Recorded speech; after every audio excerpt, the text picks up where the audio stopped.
नमस्कार प्रणाम। आज देख सकत हम आइल बनी बनियापुरा 10 मार्केट में। तो जो मीटर लागत रख देख सकते है स्मार्ट मीटर है। तो ये स्मार्ट मीटर लाग गई बा। वेल्डिंग दुकान बा में स्मार्ट मीटर लागल बा। वेल्डिंग मराता यहाँ लोग का हालत खराब हो गई बा। स्मार्ट मीटर लाग गई बा का तो पैसा पहले भरे के पड़ी आ तो भूर माराई न तो ना माराई। तो supreme engineering works mobile number है ना देख सकता नहीं। यहाँ वेल्डिंग होला एक से एक डिजाइन बनेला। कैसन डिजाइन बनवावे के हो दरवाजा में चाहे खिड़की में तो डिजाइन बनावे ला भाई साहब बारन का नाम था छोटू। छोटू काम माने काम बहुत बड़का बा, नाम खाली छोटू हो। आगे होने बारन दे ना इहो कलाकारे होने जाके फर्स्ट क्लास है। मालिक बैठल बनी दुकान मालिक देख सकता नहीं। दुकान मालिक बैठल बनी यहाँ के मीटर लगवा ले बनी। स्मार्ट मीटर लाग गई बा। तो स्मार्ट मीटर खुश बानी एक लाख से ठीक है बा। अच्छा मतलब पैसा पहले डाले पैसा पहले डाली। अच्छा चलाएं चलाएं एकदम खुश बानी।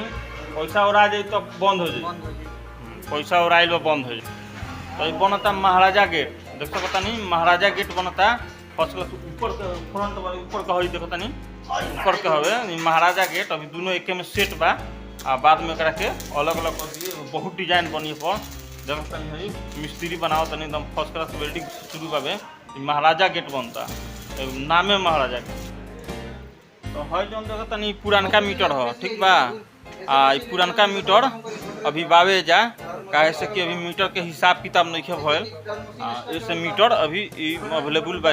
इहो आदर्श मार्केट में बा देख सकता नहीं। शर्मा जी हिसाब किताब करतनी तो काहे से कि यहू जा स्मार्ट मीटर लगवा दे के बाद पूरा मार्केट के तो हिसाब किताब चालू बा। हिसाब किताब क्लियर हो जाए तो यहू जा स्मार्ट मीटर लागे देखिए एकदम हिसाब किताब एकदम धराधर हो रहा। तो राहुल भाई तारा घर में स्मार्ट मीटर लागल बा कि ना?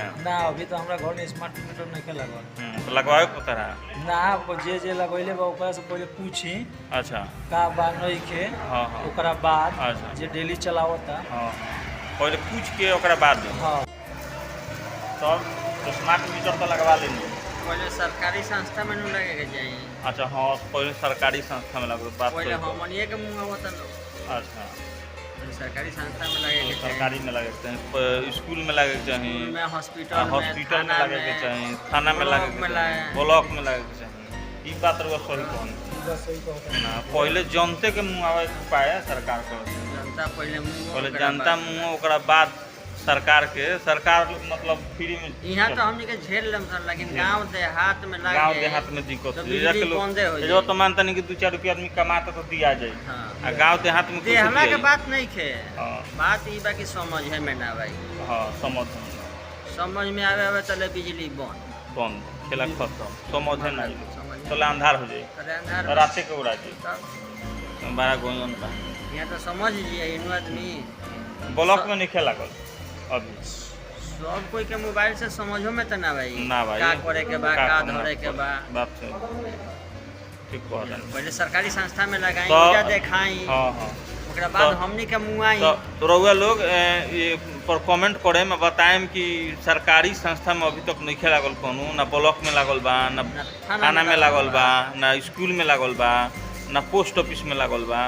सीधा स्मार्ट मीटर जहाँ कहीं भी लागता तो लोग के मतलब आम जनता आदमी के दुकान में लागता घर में लागता तो ई सही होता कि गलत होता।